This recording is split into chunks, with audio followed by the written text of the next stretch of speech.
Welcome into this edition of the Milwaukee Bucks on Tap podcast. Corey Mullen, Evan Byrne. Evan, how are we doing? Honestly, can't complain. Not too bad. The weather's kind of getting chilly this weekend, so I'm not looking forward to that. But outside of that, not too bad. It's a little cold out. I will say that it is getting chilly out. Running a half marathon on Sunday, so I'm really excited about that. Not the greatest weather for it from what I've heard and what people have told me. So, but at this point in time, it's Wisconsin.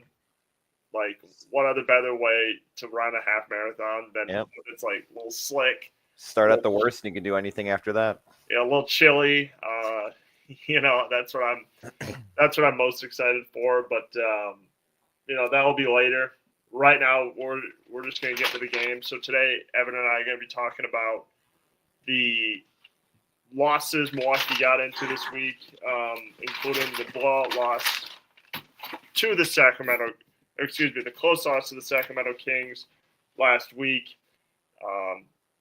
A very, very close win against Indiana Pacers, which I would argue I don't think they should have needed that. And then on a night of a back-to-back, a blowout loss to the Toronto Raptors. So let's get right into it. Milwaukee played the Sacramento Kings last week at home. Very, very close loss. 135-133 to Sacramento. And kind of watching this game, Milwaukee was very much in command. I would say through at least the first quarter. Scoring 47 in that first quarter, but still giving up 36. So the defense was just not existent this game for either team. Yeah, like they started off this game like up on a 15-2 run. So you would have thought like, oh, well, with how the poor the Kings have been this season, you would have thought, oh, easy win for the Bucks. Did not turn out to be that way at all. And it was really due to the performance of King star DeMar DeRozan, who for years, Bucks killer. He's been a Bucks killer. And if it wasn't DeMar DeRozan, then it was the other Bull, who's also been a Bucks killer, Zach LaVine. Let me just real quick look up the point totals in this game.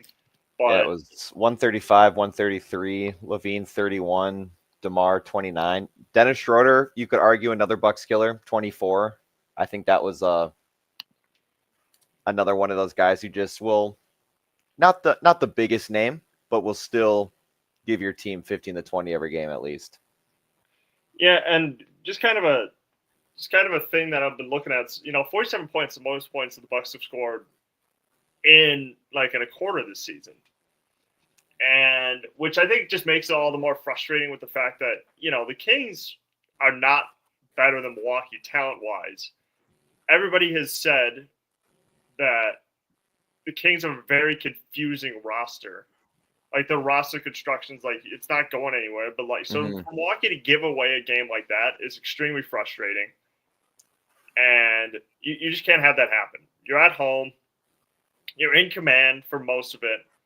But, the issues that continue to plague this team is the offense will run stagnant at times and turnovers. Those are the two things that continue. This team just continuously gives away possessions. Okay? This team the offense will continuously run stagnant. So that's my biggest issue is it feels like they have more talent to absorb Giannis not being in there, but sometimes they just don't play like that. They just play whether it's Miles Turner shooting a three or whether it's Bobby Porter shooting a three, or it's just some of the, offensive deficiencies without Giannis being in there are still there. It's just if Gary Trent's not making a shot and AJ Green's not making a shot, and Miles Turner maybe gets into foul trouble, then it's just what is this team without Giannis, essentially? And that question that will be a question that will have to be answered, I guess, throughout the years. Is this team talented enough? But we'll get into that in a little bit. What did you see in Milwaukee's performance against Sacramento? Again, after seeing the first quarter, it was still iffy. Obviously, you still scored, still gave up 36. It's one of those where it could go either way. But I think what really gave it away was the second quarter. Obviously, you come out hot in the first, and then being able to only score 24 in the second, obviously isn't always the biggest plus, but it kind of balances out, so you're still able to kind of stay into the game. But my biggest takeaway, I think, the whole time was one, Dennis Schroeder, two, Russell Westbrook, and their free throws. You can argue the free throws for any game this season so far, but biggest concern is obviously they missed 11 free throws last night. You lose by 2. It's always those frustrating.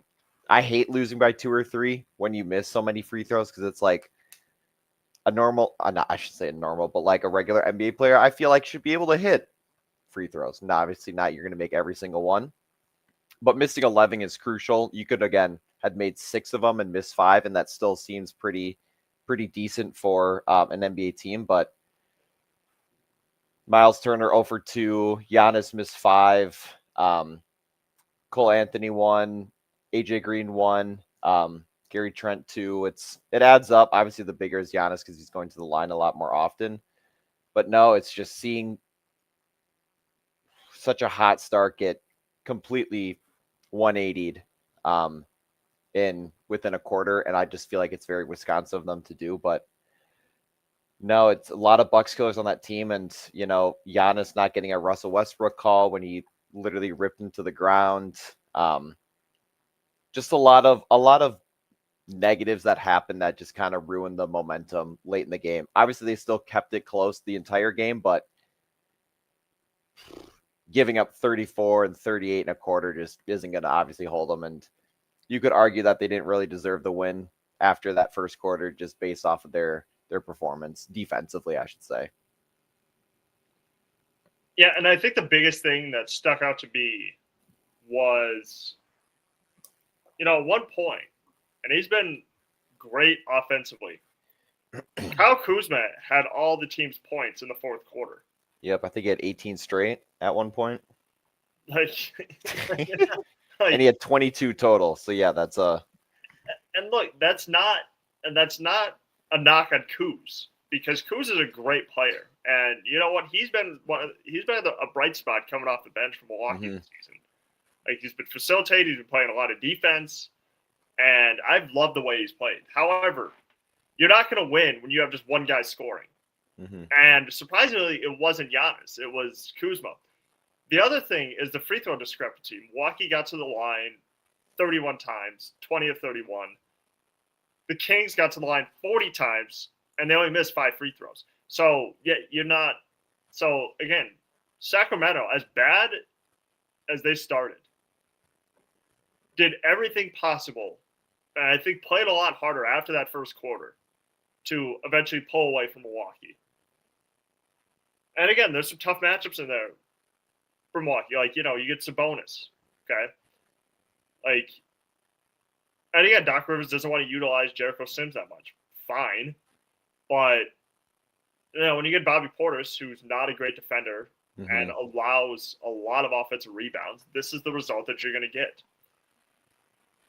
Like, and again, do I think and it's like, look, I know people have wanted Bobby Portis traded for years, but they just signed him to a new contract, so it's probably not going to happen. But, as revered as Bobby Portis is around, the city of Milwaukee, okay, his play style just sometimes doesn't work. And, and I think that the reason why people like Bobby Portis so much is because he just embodies the city of, like, there was a moment in, like, the first half where, Sabonis fell into his legs. And, Bobby Portis just, shoves him from behind, gets in his face, and the whole, the crowd's chanting Bobby, Bob. It's just like that's why they love him for. They don't love him for the fact that he allows a crap ton of offensive rebounds.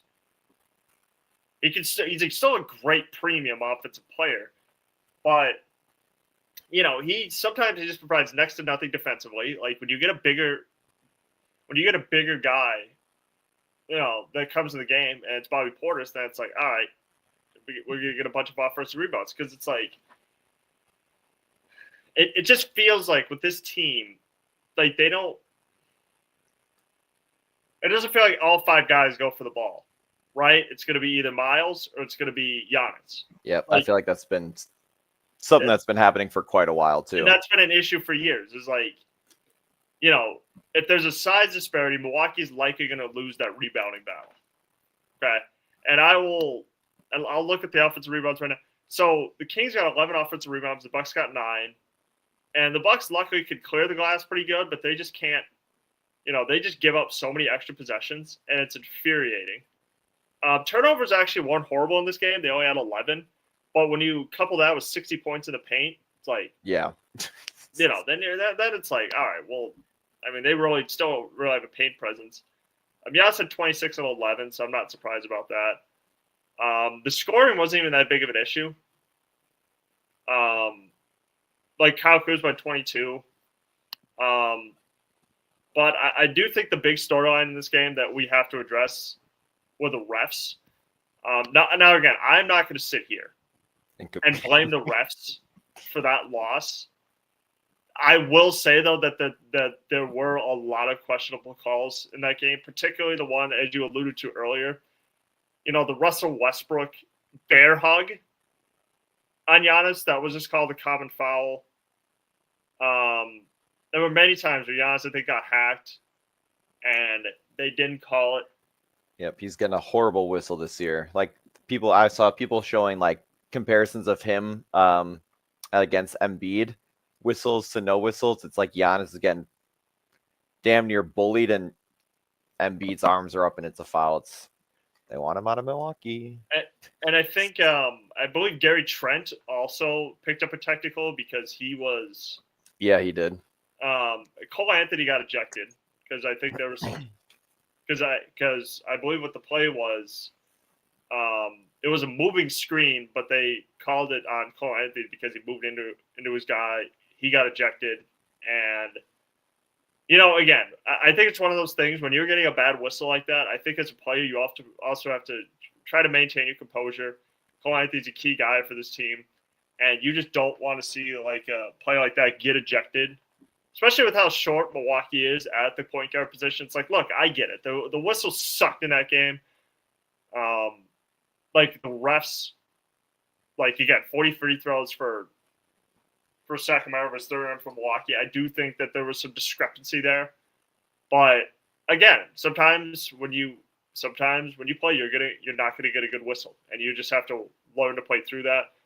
Milwaukee, I think, did a good job playing through that game. I think they spent a little too much time complaining to the refs. Mm-hmm. But again, it's frustrating. It's frustrating to watch as a fan. I can't even imagine what the players are feeling because it's like, you want each game to be officiated evenly, and sometimes it doesn't go your way. But but also the refs didn't allow 135 points. Correct. Okay?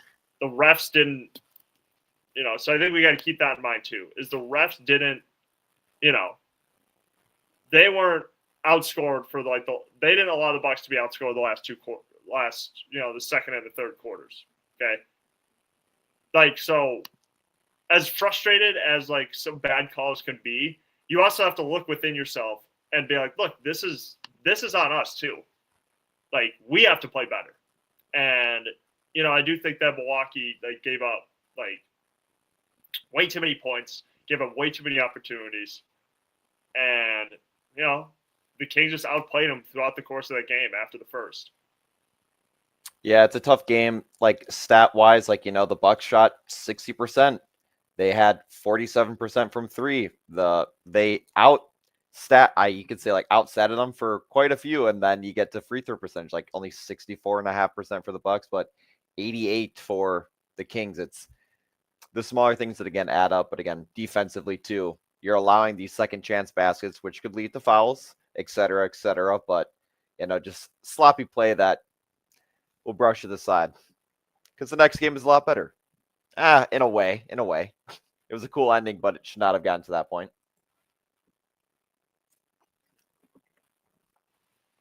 Yeah, you're right. So we're going to move on to that next game.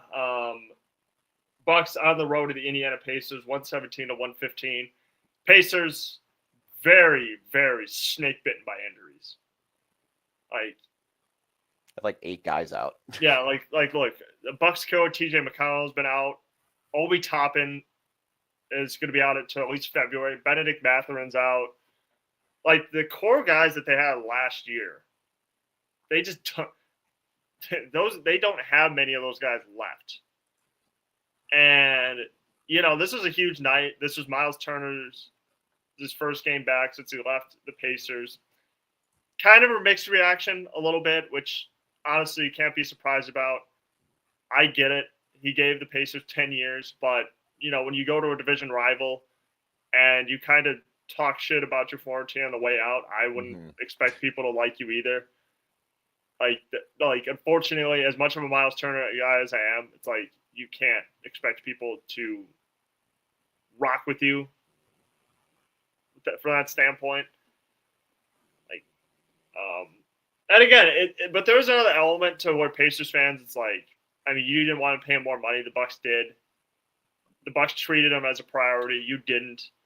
Okay, but also you have to respect Miles Turner because he went through so many highs and lows with that damn franchise. Like, he was through the end of the Paul George era and, the rebuilding era and, the finals. So it's like, you got to respect him for that. He was with you guys through all of that. So, I mean, like, as much as it's like, as much as you guys came short of your ultimate goal, also you got to respect him for the fact that, he could have left. He could have left. And there were rumors for years when him and Sabonis teamed up. Mm-hmm. About like, oh my God, Miles Turner's gonna be traded. Who are they gonna trade? He was on the trade block for years, and they never traded him. So, from that standpoint, you gotta respect the fact that he stayed for as long as he did. But look, I think that, like I said, Bucks were somehow able to pull off the win, 117-115. Like we've mentioned 1,000 times before, should not have gotten to that point. Like I said, I think with how devoid of talent the Pacers were, the Bucks did not they just played down to the competition a little bit in my eyes. Yep. Now, like I said, we talked about Bucks killers. You forget about guys like Pascal Siakam, who had 32 points, 8 assists, and 5 rebounds. Aaron Nesmith is kind of turning into that, like a thorn on our side a little bit. Jarris Walker, 18 points. Like, it's just some guys, there are just certain guys, it's just like a thorn on Milwaukee's side. But, you look at the rest of this roster, Evan, it's just like Jay Huff and like Talon Peter, and Johnny Furphy and Mac McClung, who actually just got cut, by the way. Yep. Ray J. Dennis and Ben Shepherd and Tony Brown. This team has no talent left outside of like Siakam. But you got guys like Isaiah Jackson, who actually had 21 points. Again, another Bucks killer. Miles Turner, kind of a night. It wasn't a dominating performance. I think he hit his first 3 of the game, but 9 points, 32 minutes. Like, it was a meh. Mm-hmm. Kuzma, again, another efficient night, 15 points. Giannis, again, dominant, 33 points. Cole Anthony even chipped in 11 points off the bench. But again, when you see that roster, okay, and the win, and you're up big, because this team just could not, because this team had leads. They just could not extend those leads. And, that, again, that's frustrating. It's like when they're always pure scorer as Pascal Siakam, and you somehow just sneak out a 117-115 win, there's some issues there. There's some issues there about, like, whether I think this team is viable to, compete. Mm-hmm. For something other than just being in the playoffs. Because when you have guys, when you read that roster, you're like, oh, this team, like the Pacers are probably going to be a lottery team this year. But Like if you're in Milwaukee, right? You know for a fact you're better than that team. You can't just sneak out with a 117 or 115 victory on a buzzer beater to the on a last buzzer second. beater by Giannis. That's like, look, I love the win. I like buzzer beaters. I think they're exciting. But it's one thing if a buzzer beater happens and it was close throughout the game. It's another thing if a buzzer beater happens if, like, oh my God, we got to make something happen offensively. Okay. And unfortunately, once again, it's Giannis. Like, it's Giannis having to play super bad for this team. And I just don't know how many times he could do that. Yeah, it's hard with, like, when you see after the first quarter, I mean, you had 2 quarters, so you held them to 22 and 24. That indicates, like, okay, defense is looking good. But then there's other quarters, in the fourth quarter, they just, again, it's been a thing in the past too, where it's like they just can't close out games. You could be up by 12 points with 3 minutes left, and all of a sudden you're playing the foul game. Or just giving up threes when you don't need to, or allowing them to get back into the game. But again, like you kind of said with I don't know ball a lot, like college-wise, but like I have no idea who Ray J. Dennis is or Tony Bradley. I read that as Tom Brady for a quick second. Jay Huff, Jeremy Robinson Earl. Like, I don't know these guys. And I think, again, like their biggest thing is with the Pacers, no matter who, that was like the same with the Raptors. Obviously, they play them next, but like there's always teams where it's like no matter who is on the team, they're going to make it difficult. But statistically wise, again, free throws, 13 of 22. Not too bad. 3-pointers, 3-point percentage, same with field goal. But again, when you have guys who are off, like Gary Trent Jr., 3 of 12 shooting, 3 of 10 from 3, it's some of those possessions where it's like, okay, you hit 2 more threes, you win by 2 or 3 possessions. Kyle Kuzma, again, great game. But I think their biggest thing has just been inconsistency. And I feel like we say that quite often, but I feel like these 3 games, I feel like they're definitely going to be better than this. It's just more over of, we're going to talk about later, but like, is Kevin Porter Jr. now being that like missing piece that they need back? Ryan Rollins has still been pretty decent shooting wise, but again, it's more of that like spike of energy that Kevin Porter Jr. gives more than Ryan Rollins. So again, another frustrating game. Awesome ending. Giannis kind of doing the booing and kind of getting the team amped up, and you'd kind of think that, all right, maybe this is the fire they needed, and then you get blown out. But no, just another game where they're playing down to their competition and allowing these younger guys to have their NBA, their highlight moments, and it seems again always be against the Bucks. Some of these guys, who knows how much they'll score again in this season, but I feel like the Bucks are really good at giving these guys their best games, and I feel like it's always the Pacers that are having these NBA high record moments. Yeah, and like, don't get me wrong, the Pacers are one of those teams where no matter what they look like, they're always going to give Milwaukee a tough game. So with Halliburton, without Halliburton, like they're just tough. Like they're just very much a thorn in Milwaukee's side, and that's what happened the other night. It was just like they're just an irritating ass team to play against. Whether it's Aaron Nesmith, whether it's Halliburton when he's healthy, whether it was Miles Turner. I mean, look, they're having less of the or even TJ McConnell, who hasn't, still out with the hamstring injury. But that team is so irritating to play against. But fortunately, you would hope that without Halliburton, the other guys would be healthy. But unfortunately, that just hasn't happened. And their core bench guys are getting hurt, so that's just unfortunate. But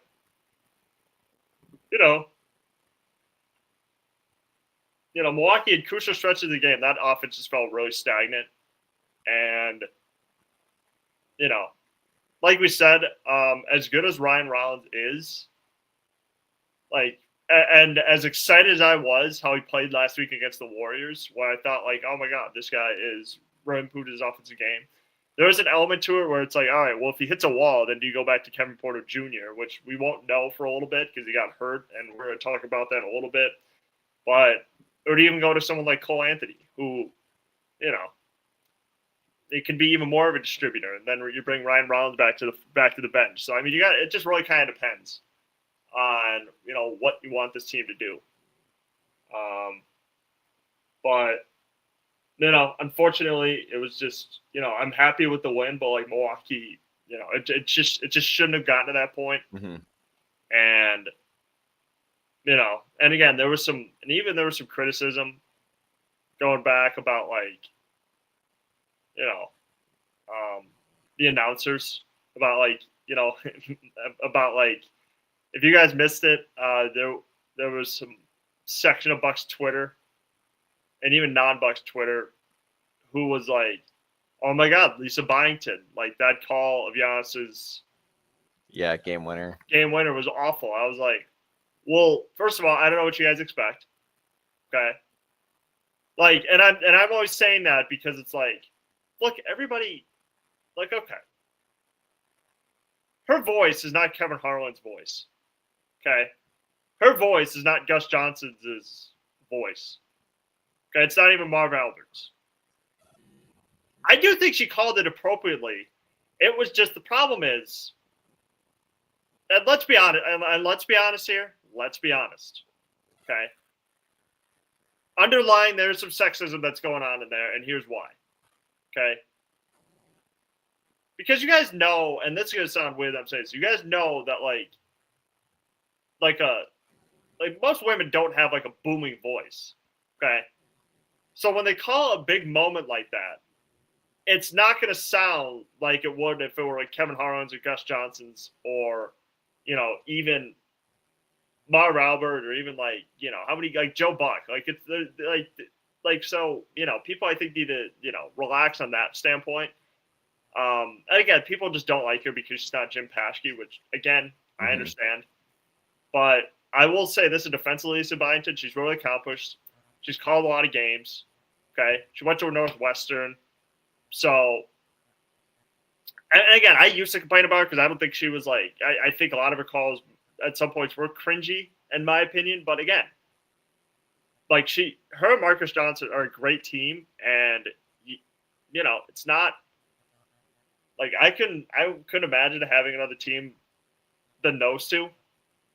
Like, because for the most part, Marcus Johnson's had to take on more of a role because they got rid of Steve Novak before the year started. Yep. Which I'm going to be completely honest, I'm perfectly happy with. I was not a huge fan of Steve Novak. But Marcus Johnson, like, I love Marcus Johnson. Like, and he's been in the talks too with his call on Giannis's dunk the other day. He was like, yeah, he was hieroglyphics. He was speaking hieroglyphics. That was that dunk was so dominant that man was literally at a loss for words. Someone said Doodle Bob, and I thought that one was funny. That one was funny. But again, like, Milwaukee hires great talent. Okay, through the years they've hired, whether they had Gus Johnson and Marcus Johnson, or when they had Jim Paschke, you're gonna disagree with me on this, John McLaughlin, like he was there for years. But and now even the other guys like Stephen Watson and Melanie Ricks, Zora Stevenson, they have really, her working as a Bucks sideline reporter really, jump-started her career essentially in TV. Because now look, she's working with, who is it, Iron Eagle? Yeah. It's like Reggie Miller. Yep, Reggie Miller, because she was shooting on the court the other day. Yeah. Knocked some threes down. Like, that helped launch your career. Or, even look at somebody like Katie George. Oh, that's her name, yes. I couldn't think of the... She was there for 1 year, but then she got a better job at ESPN. So it's like, working as a Bucks sideline reporter does have its perks. And I think what you've seen from the last two is, like, that has really, like jump-started some careers. That like being a Bucks sideline reporter has really been a launching pad for some of these women. And look, even to go to the Brewers, if Sophia Minnaert decided she wanted to do something different, I wouldn't hate that. She's been there for 12 years. Accomplished journalist. So it's like, I'm not going to sit here and be like, I'm not going to sit here and be like, oh, it's like they're talented. Trust me. Trust me when I say this. As a guy in media, it is extremely difficult to get into TV. It's not an easy thing. Okay? Everybody now with the pulse who likes sports wants to be on TV. Okay? People have no idea how hard it is. Like I work with talented people each day. Trust me, it is not easy to get into like the TV industry or getting into sport. Getting into sports is hard, dude. Mm-hmm.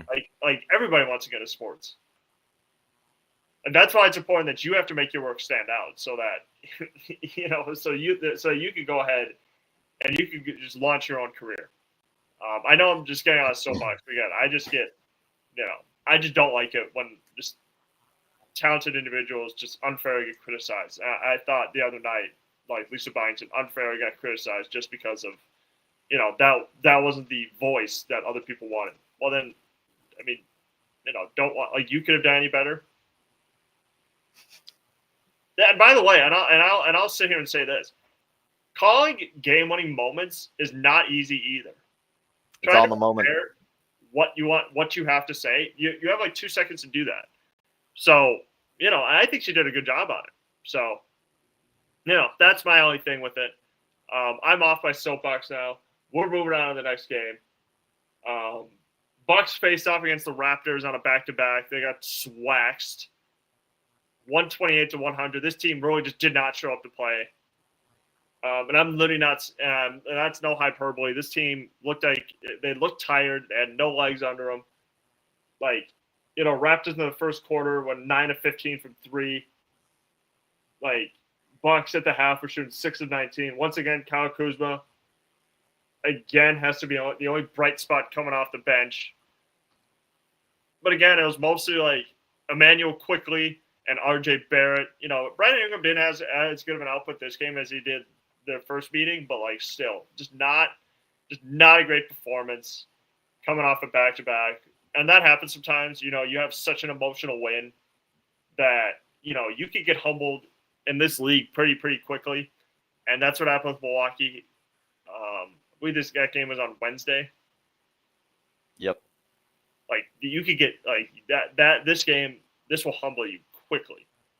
So I guess, what did you see in or it might have been Tuesday. It actually might have been Tuesday. I forgot which day. Yeah. Monday, Tuesday. Monday, Tuesday. Yeah. Okay. I was trying to think.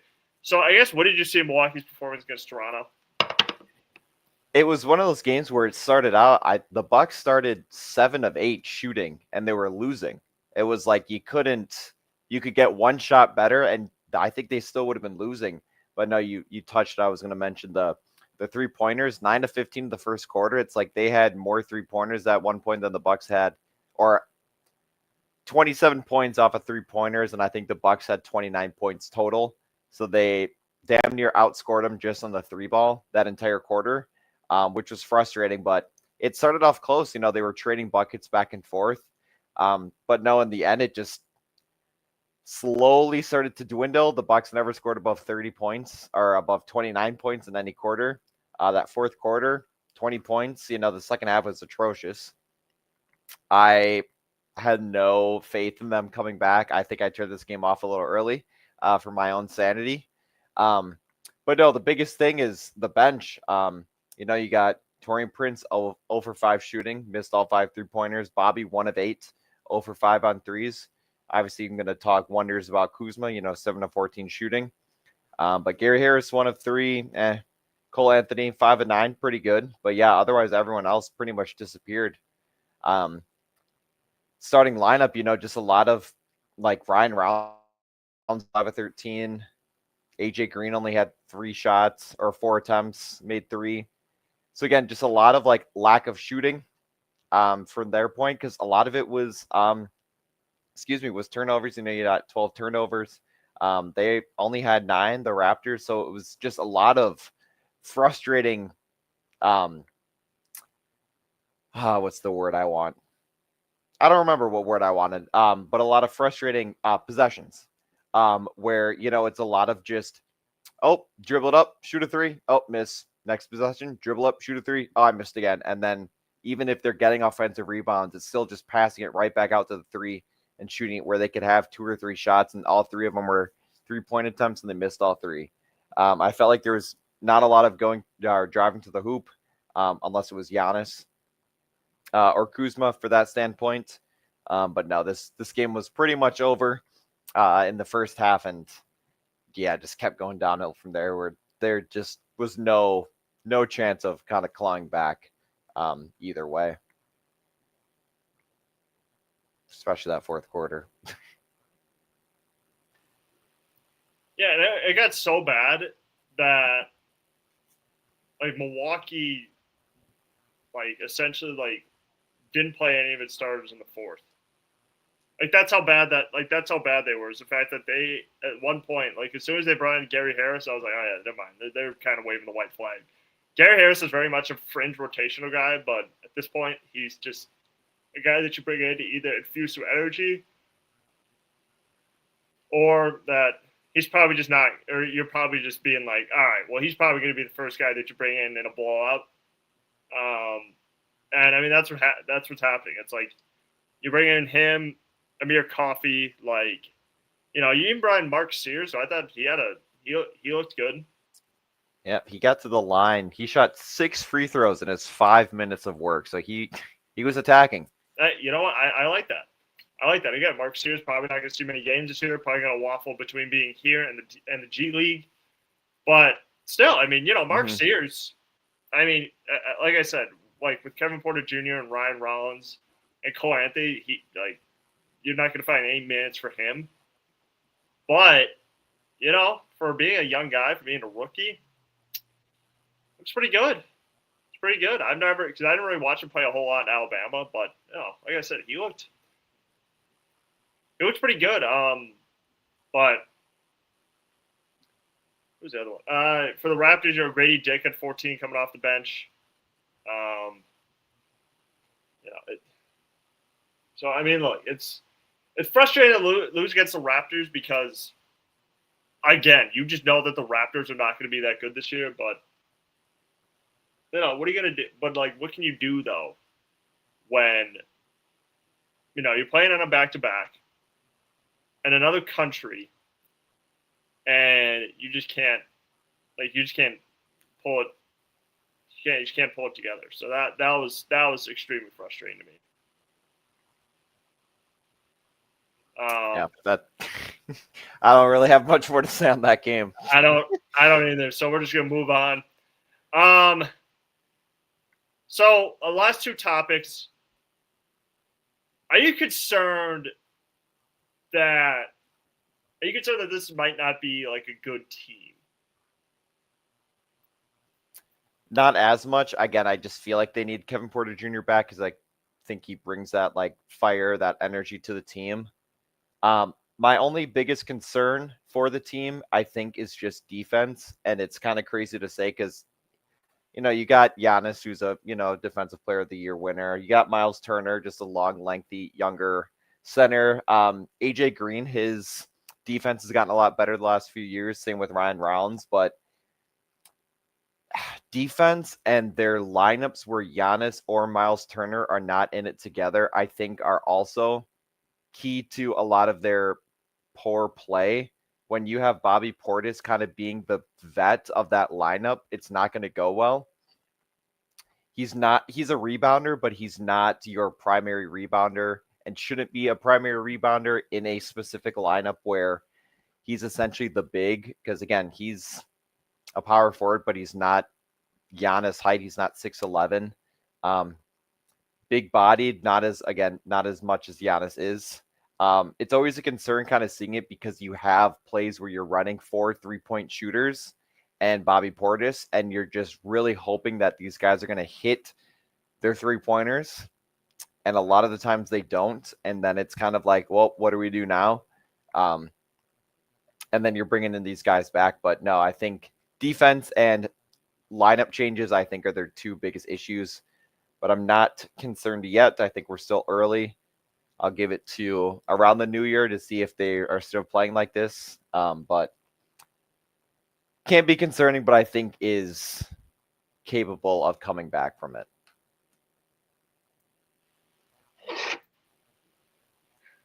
The only concerns that I have Because I kind of do share some concerns. It's like, all right, on paper they have everything that you want, right? They have good outside shooting. Mm-hmm. They have Giannis who can draw all those guys in. They have Miles Turner, but I mean, a true point guard is kind of where I'm leaning towards. Like, all right, I'm maybe a little concerned that maybe this team's not as good as I thought they would be because, like, I like KPJ. He's out right now, and as they say, the best ability is availability. Ryan Rollins is all right. I mean, he had a couple good games. Warriors. I was like, oh my god, this guy is amazing. Like, he should be the starting point guard. Bucking off that a little bit because he's cooled down. Cole Anthony can jump out of the gym. Can he stay healthy? And he's a good playmaker. But is the absence, or are they going to miss? Like, how much are they going to miss Damian Lillard? Like, that would be my biggest question. Is with how good, and I understand Dame didn't work out for that team, but he provided playmaking. Kevin Porter Jr. again was great coming off the bench, but without him and with just Ryan Rollins, I would kind of be like a little concerned of like how good, like what is this team's ceiling? Can they get past the first round of the playoffs for the first time since 2022? And right now, look, and the last 3 games didn't look great. And I understand that you want Milwaukee to shoot as many threes as possible, but if they're missing the threes, is it going to be like a 2018 Rockets situation where, all right, we're still missing a lot of threes, but like we're just going to keep gutting them up? Mm-hmm. That's where my biggest concern would be, where it's just like, well, we're still missing threes, but screw it, we're just going to live and die by the three, and and if that's our offensive strategy, that would concern the hell out of me. Because I just think it's extremely hard to win that way in the NBA. It's just live and die by the three. Yeah, I don't remember. I feel like it was 2018, 2019, or around the late 2010s, the let it fly.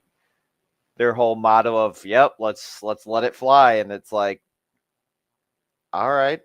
And they are kind of still on that whole, let's get a bunch of 3-point shooters. And they have great 3-point shooters. It's just a lot of these guys just aren't, like Taurean Prince, like we have you to shoot 3-pointers and you went 0 for 5.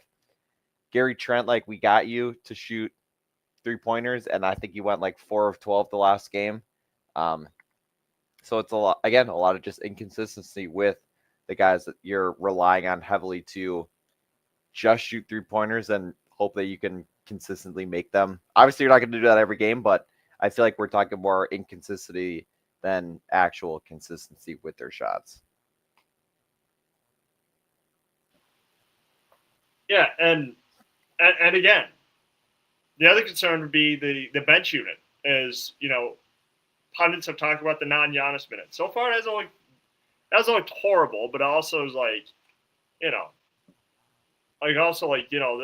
does come a certain moment where that second unit does fall stagnant, and they're just either relying on Kyle Kuzma to score.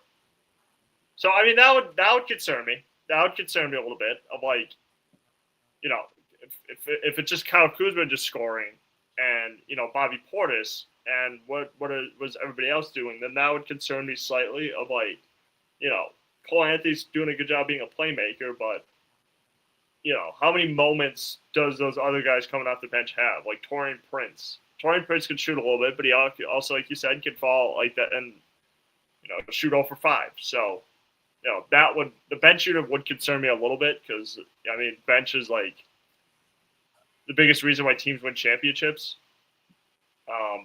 So yeah, bench is for sure a concern.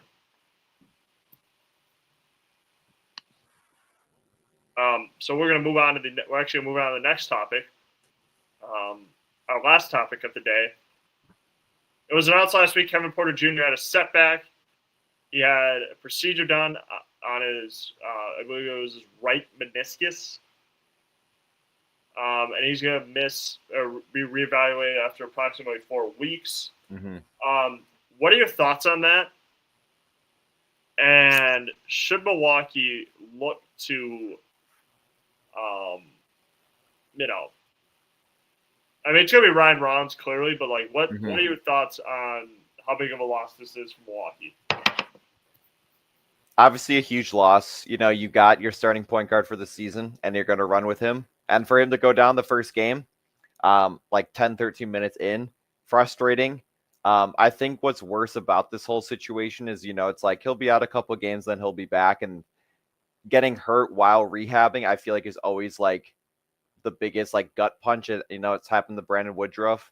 For the Brewers, it's like whenever these guys are close to coming back and then they re-hurt it, it's like, did it get worse?